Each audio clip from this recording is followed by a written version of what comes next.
Toxic ಈ movie directed by Geethu Mohan Das, a female director. ಈ ತರ ಒಂದು ಸೀನ್ ಫಿಲ್ಮ್ ನಲ್ಲಿ ತೆಗೆದಿದ್ರೆ ಅಂದ್ರೆ ನಂಬಕ್ಕೆ ಆಗಲ್ಲ. 3 years after the KGF phenomenal, ನಮ್ಮ rocking star Yash is back. ಅಂದ್ರೆ ಲಾಸ್ಟ್ ಮೂವಿನಲ್ಲಿ ಆಡಿಯನ್ಸ್ ಎಸ್ ಬಸ್ ನ ನೋಡಿ ಏನ್ ತಲೆಯಲ್ಲಿ ಇಟ್ಕೊಂಡಿದ್ರು ಅದೇ ಜಾನರ್ ನಲ್ಲಿ ಸಿನಿಮಾನ ಮಾಡ್ತಿದ್ದಾರೆ. ಆ ಗ್ಯಾಂಗ್ಸ್, ಸ್ವ್ಯಾಗರ್ ಅಂಡ್ ಎಲಿವೇಶನ್, ಆದ್ರೆ ಏನ್ ಅಪ್ರೋಚ್ ಇದೆ ಆ ಜಾನರ್ದು, that will make toxic different. KGF ಒಂದು raw, gritty and complete mass ಕ್ಯಾಟಗರಿಲಿ ಬಂದಿತ್ತು, ಆದ್ರೆ toxic neo noir gangster vibe ನಲ್ಲಿ ಬರ್ತಿದೆ. ಹಾಗೆ ಕೆಲವು ಜನ ಸಾಫ್ಟ್ ಪೋರ್ನ್, ವಲ್ಗರ್ ಮೂವಿ ಅಂತ ಎಲ್ಲ ಹೇಳ್ತಿದ್ದಾರೆ, ನೆಗೆಟಿವ್ ಮಾಡೋದಕ್ಕೆ ಆಲ್ರೆಡಿ ಸ್ಟಾರ್ಟ್ ಮಾಡಿದ್ದಾರೆ. ಹಿಂದೆ ಬರ್ಡೇ ಪಿಕ್ ಬಂದಾಗ್ಲೂ ಸೇಮ್ ಹೇಳ್ತಿದ್ರು, ಇವಾಗ್ಲೂ ಅದನ್ನೇ ಹೇಳ್ತಿದ್ದಾರೆ. ನಾನಂತೂ ಅಗ್ರಿ ಮಾಡಲ್ಲ, ಮತ್ತೆ ಅದು ನನ್ನ ಪರ್ಸನಲ್ ಒಪಿನಿಯನ್ ಕೂಡ ಹೌದು. ನಿಮ್ಗೆ ಇನ್ನೊಂದು ನೆನಪಿಸ್ತೀನಿ, ದುರಂಧರ್ ಮೂವಿ ಕೂಡ ಸಸ್ತಾನಿಮಲ್ ಅಂತ ಹೇಳ್ತಿದ್ರು, ಕ್ರಿಟಿಸೈಸ್ ಮಾಡ್ತಿದ್ರು. ಅದಾದ್ಮೇಲೆ ನಿಮ್ಗೆ ಗೊತ್ತಿದೆ ಏನಾಯ್ತು ಮೂವಿ ಅಂತ, ಎಷ್ಟು ಕೋಟಿ ಕಲೆಕ್ಷನ್ ಮಾಡಿದೆ ಅಂತ ನಿಮ್ಗೆ ಗೊತ್ತು.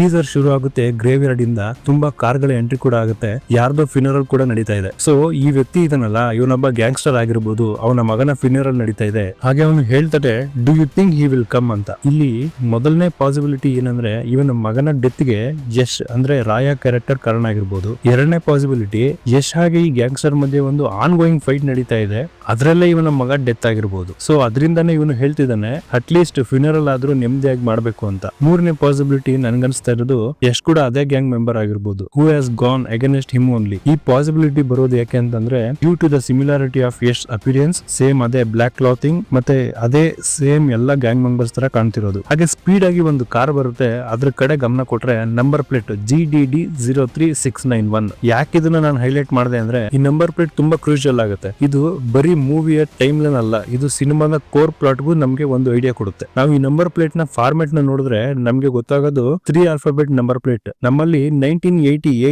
ಟೈಮ್ ನಲ್ಲಿ ಇತ್ತು. ಸೊ ಇದು ಕನ್ಫರ್ಮ್ 1970-1980 ಟೈಮ್ ಲೈನ್ ನಲ್ಲಿ ಬರ್ತಿರೋ ಕತೆ ಅಂತ. ಹಾಗೆ ವೆಪನ್ಸ್ ಮೇಲೆ ಗಮನ ಕೊಟ್ರೆ ಗೊತ್ತಾಗುತ್ತೆ, 1950s ಇಂದ 1990 ಒಳಗಡೆ ಮಾಡೆಲ್ ಗಳು ಏನಿದಾವೆ ಎಲ್ಲರ ಹತ್ರ ಅದೇ ಇದಾವೆ. ಇನ್ನೊಂದು ನನ್ನ ಅಬ್ಸರ್ವೇಷನ್ ಏನಂದ್ರೆ, ಲೊಕೇಶನ್ ಗೋವಾ. ನಂಬರ್ ಪ್ಲೇಟ್ ನಲ್ಲಿ GDD ಏನಿದೆ, ಇದು ಗೋವಾ DU ಡಮನ್ ನ ಕೋಡ್ ಆಗಿದೆ. ಮತ್ತೆ ನೀವು ಕೇಳ್ಬೋದು, ಯಾಕೆ ಎಲ್ಲರೂ ಫಾರಿನರ್ ಗ್ಯಾಂಗ್ಸ್ಟರ್ಸ್ ಇದಾರೆ, ಇಂಡಿಯನ್ಸ್ ಯಾಕಿಲ್ಲ ಅಂತ. 1947 ನಲ್ಲಿ ಇಂಡಿಯಾಗೆ ಸ್ವತಂತ್ರ ಬರುತ್ತೆ, ಅದಾದ್ಮೇಲೂ ಸಹ ಗೋವಾ ಪೋರ್ಚುಗೀಸ್ ಅವರ ರೂಲ್ ನಲ್ಲೇ ಇರುತ್ತೆ. 1961 ಆದ್ಮೇಲೆ ಲಿಬರೇಷನ್ ಆಯ್ತು. ಆ ಟೈಮ್ ನಲ್ಲಿ ಒಂದು ಒಳ್ಳೆ ಫಾರಿನ್ ಪಾಪ್ಯುಲೇಷನ್ ಗೋವಾದಲ್ಲಿ ಸೆಟ್ಲ್ ಆಗ್ಬಿಟ್ಟಿತ್ತು ಆಲ್ರೆಡಿ. ಇದರಿಂದ ನಮಗೆ ಒಂದು ಐಡಿಯಾ ಬರುತ್ತೆ, ಟಾಕ್ಸಿಕ್ ಮೂವಿ ಕೋರ್ ಕಾನ್ಫ್ಲಿಕ್ಟ್ ಏನಿರ್ಬೋದು ಅಂತ. ಸೊ ಪೋರ್ಚುಗೀಸರಿಂದ ಸ್ವತಂತ್ರ ಬಂದ್ಮೇಲೆ ಇನ್ನೊಂದು ವಿಷಯ ರೈಸ್ ಆಯ್ತು ಅಲ್ಲಿ, ದ ಕ್ಯಾಸಿನೋ ಮಾಫಿಯಾ. 1992 ಗೋವಾದಲ್ಲಿ ಕ್ಯಾಸಿನೋ ವಾಸ್ ಇಲ್ಲಿಗಲ್. ಅದರ ಮುಂಚಿನವರೆಗೂ ಇದನ್ನ ಕೆಲವು ಗ್ರೂಪ್ಸ್ ಆಪರೇಟ್ ಮಾಡ್ತಿದ್ರು, which were the casino mafia. ಇದನ್ನ ಮೋಸ್ಟ್ಲಿ ರಷ್ಯನ್ಸ್, ಇಸ್ರೇಲಿಸ್, ಆಫ್ರಿಕನ್ಸ್ ಹ್ಯಾಂಡಲ್ ಮಾಡ್ತಿದ್ರು ಅನ್ಸುತ್ತೆ. ಇಲ್ಲಿ ಮನುಷ್ಯನ ಆಕ್ಸೆಂಟ್ ಗಮನಿಸಿದ್ರೆ ಗೊತ್ತಾಗುತ್ತೆ ರಷ್ಯನ್ ಅಂತ. ಟಾಕ್ಸಿಕ್ ಬರ್ಡೇ ಪಿಕ್ ನಲ್ಲೂ ಸಹ ಕ್ಯಾಸಿನೋ ಇತ್ತು. ಹಾಗೆ ಪೋಸ್ಟರ್ ನಲ್ಲಿ ಕ್ಯಾಸಿನೋ ಬ್ಯಾಕ್ ಗ್ರೌಂಡ್ ಇರೋ ಪೋಸ್ಟರ್ ಗಳೇ ಬರ್ತಾ ಇದಾವೆ. ನೀವು ಎಲ್ಲಾರ್ದು ಪೋಸ್ಟರ್ ಏನು ಲೇಡಿ ಮೈನ್ ಕ್ಯಾರೆಕ್ಟರ್ಸ್ ಬಿಟ್ಟಿದ್ದಾರೆ, ಆ ಎಲ್ಲಾ ಪೋಸ್ಟರ್ ನಲ್ಲೂ ಕ್ಯಾಸಿನೋನೇ ಮೈನ್ ಬ್ಯಾಕ್ ಗ್ರೌಂಡ್ ಅಲ್ಲಿ ಕಾಣಕ್ ಸಿಗುತ್ತೆ. ಪಾಸಿಬಲಿ ಟಾಕ್ಸಿಕ್ ಕೂಡ ಕ್ಯಾಸಿನೋ ಸುತ್ತ ನಡೆಯೋ ಕತೆ, ಯಶ್ ಕ್ಯಾಸಿನೋದ ರಾಜ ಆಗೋಕೆ ಬಯಸ್ತಿದ್ದಾನೆ ಅಂತ ಅನ್ಸುತ್ತೆ. ಸೊ ನನ್ನ theory also this number 691, since ಇಲ್ಲಿ ಕ್ರಿಶ್ಚಿಯಾನಿಟಿ ಥೀಮ್ ಇರೋದ್ರಿಂದ ನಾವು ಅದನ್ನೇ ರೆಫರೆನ್ಸ್ ತಗೊಳ್ಳೋಣ.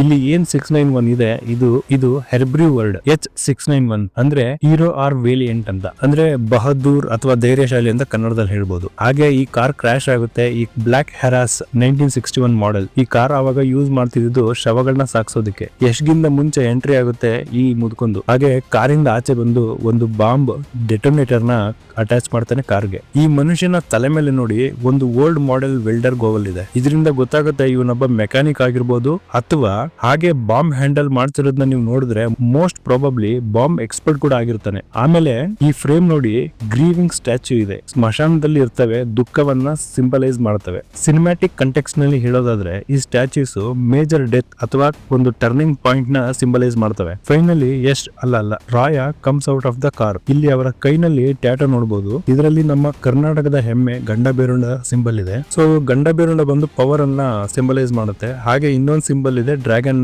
Trade mark. ಈ ಡ್ರ್ಯಾಗನ್ ಟ್ಯಾಟೋ ಬಂದ್ಬಿಟ್ಟು ಇನ್ಫಿನಿಟಿನ ಸಿಂಬಲ್ ಮಾಡುತ್ತೆ. ಗಂಡಬೇರುಂಡ ಪವರ್ ಸಿಂಬಲ್, ಹಾಗೆ infinite symbol and infinite power for our protagonist. ಮತ್ತೆ ಇನ್ನೊಂದ್ ಕೈಲಿ ಡಬಲ್ ಆರೋ ಟ್ಯಾಟೋ ನೋಡಬಹುದು. ಇದು ಒಂದು ವೈಕಿಂಗ್ ಸಿಂಬಲ್. ಇದರ ಅರ್ಥ ಕ್ರಿಯೇಟ್ ಯುವರ್ ಓನ್ ರಿಯಾಲಿಟಿ ಅಂತ. ಹಾಗೆ ರಾಯ ಅಂದ್ರೆ ಕನ್ನಡದಲ್ಲಿ ರೂಲರ್ ಅಥವಾ ನಾಯಕ ಅಂತ. ಇದರ ಅರ್ಥ ಹೆಸರಲ್ಲೂ ಕೂಡ ಕ್ಯಾರೆಕ್ಟರ್ ನ ಟ್ರೇಡ್ ಮಾರ್ಕ್ ಇದೆ. ಇಲ್ಲಿ ಇನ್ನೊಂದು ಟ್ವಿಸ್ಟ್ ಇದೆ, ನೀವು ಗಮನ ಕೊಡಿ. ಈ ಗ್ಯಾಂಗು, ಈ ಕಾರ್ಸು, ಡ್ರೆಸ್ ಕೋಡ್, ಹಿಂದೆ ಉಮಾ ಕುರೇಶಿದು ಒಂದು ಪೋಸ್ಟರ್ ಬಂದಿತ್ತು. ಅದರಲ್ಲಿ ಹಿಂದೆ ಸೇಮ್ ಗ್ರೇವ್ ಯಾರ್ಡ್ ಇದೆ. ಹಾಗೆ ಉಮಾ ಕುರೇಶಿ ಹತ್ರ ಇರೋ ಕಾರ್ ಕಾರ್ ಕೂಡ ಸಿಮಿಲರ್ ಆಗಿದೆ ಈ ಗ್ಯಾಂಗ್ಸ್ಟರ್ ಕಾರ್ಗಳ ತರ. ಅವರ ಕ್ಯಾರೆಕ್ಟರ್ ಹೆಸರು ಕೂಡ ಎಲಿಜಬೆತ್ ಅಂತ. ಹಾಗೆ ಇಲ್ಲಿ ಏನು ಗ್ಯಾಂಗ್ಸ್ಟರ್ ಇದನ್ನಲ್ಲ ರಷ್ಯನ್, ಹೈಲಿ ಪಾಸಿಬಲ್ ಇದೆ ಅವನು ಎಲಿಜಬೆತ್ ನ ಗಂಡ ಆಗಿರ್ಬೋದು ಅಂತ. ಈ ಸ್ಟ್ಯಾಚು ಕಡೆ ಗಮನ ಕೊಟ್ರೆ ಅಜ್ರೇಲ್ ಅಂತ ದ ಏಂಜಲ್ ಆಫ್ ಡೆತ್ ಅದರ ರೆಪ್ರೆಸೆಂಟ್ ನಮ್ಮ ರಾಯನೇ ಮಾಡ್ತಿರ್ತಾನೆ. ಸೊ ಇದಿಷ್ಟು ನನ್ನ ವಿಡಿಯೋದ ಹೈಲೈಟ್ಸ್. ಹಾಗೆ ಇನ್ನೊಂದು ಹೇಳ್ಬೇಕು, ಜಸ್ಟ್ ಟೀಸರ್ ನೋಡಿ ಸಿನಿಮಾನ ಜಡ್ಜ್ ಮಾಡೋಕ್ಕಾಗಲ್ಲ. ಮೂವಿ ಬರೋವರೆಗೂ ವೆಯ್ಟ್ ಮಾಡಬೇಕು. ನೆಗೆಟಿವ್ ಮಾಡೋರ್ಗೆ ಹೇಳ್ತಾ ಇರೋದು, ನೆಗೆಟಿವ್ ಮಾಡಕ್ ಹೋಗ್ಬೇಡಿ. ಹಾಗೆ ಯಾರೆಲ್ಲ ವಿಡಿಯೋನ ನೋಡ್ತಿದ್ದೀರಾ ಬೇರೆಯವರಿಗೆ ಶೇರ್ ಮಾಡಿ. ನಿಮ್ಗೆ ನಾನ್ ಮಾಡೋ ಕಂಟೆಂಟ್ ಇಷ್ಟ ಆದ್ರೆ ದಯವಿಟ್ಟು ಸಬ್ಸ್ಕ್ರೈಬ್ ಮಾಡ್ಕೊಂಡು ಸಪೋರ್ಟ್ ಮಾಡಿ.